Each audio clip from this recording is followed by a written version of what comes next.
manager, Yayun Yu. His speech is a retrospect of my past years. Welcome.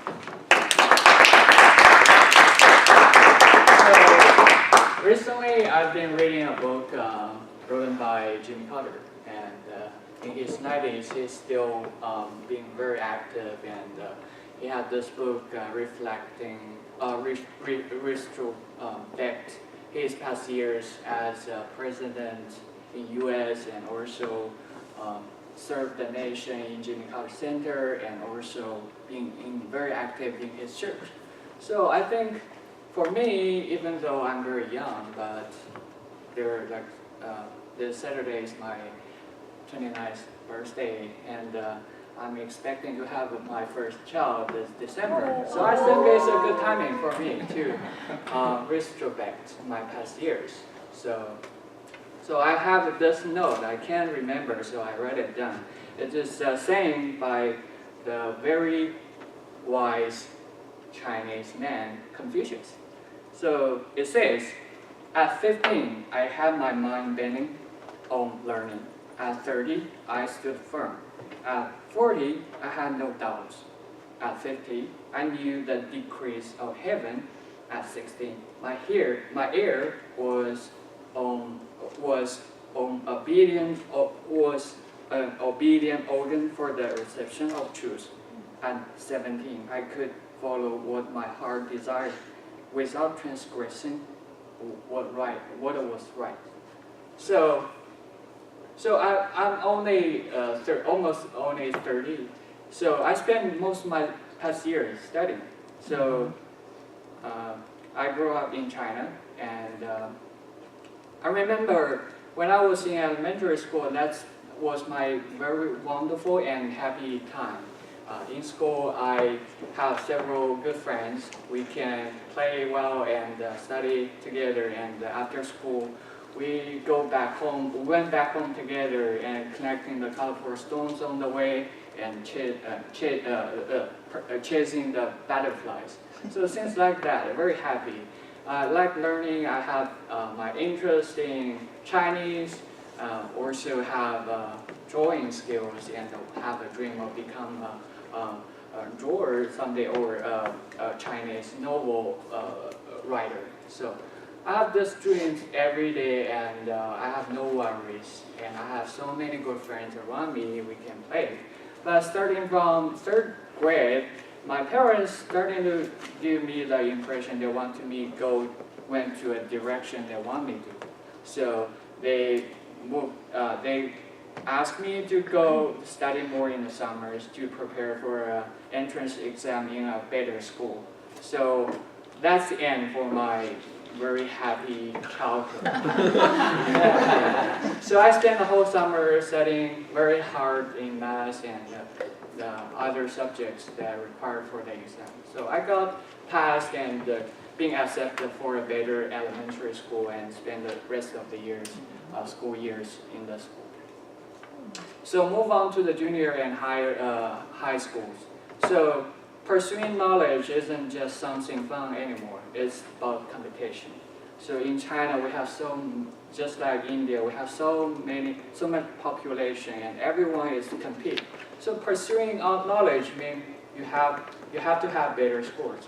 Then you can move on to a better school and better position. So pursuing knowledge for me is like the banner I still remember today, hanging on the wall at my school, is knowledge can change your life, and working hard can make you have a better score. So I'm a very strong believer of that thing in those days. So I studied very hard. But knowledge to me is just scores, and I have to be better than others so that I can get into better school. So, but on the way pursuing knowledge, you have the chance to fail. So I failed in my college entrance exam. So that's very bad. In the eyes of many parents, this child who failed in the college entrance exam, it means your children won't have very good jobs.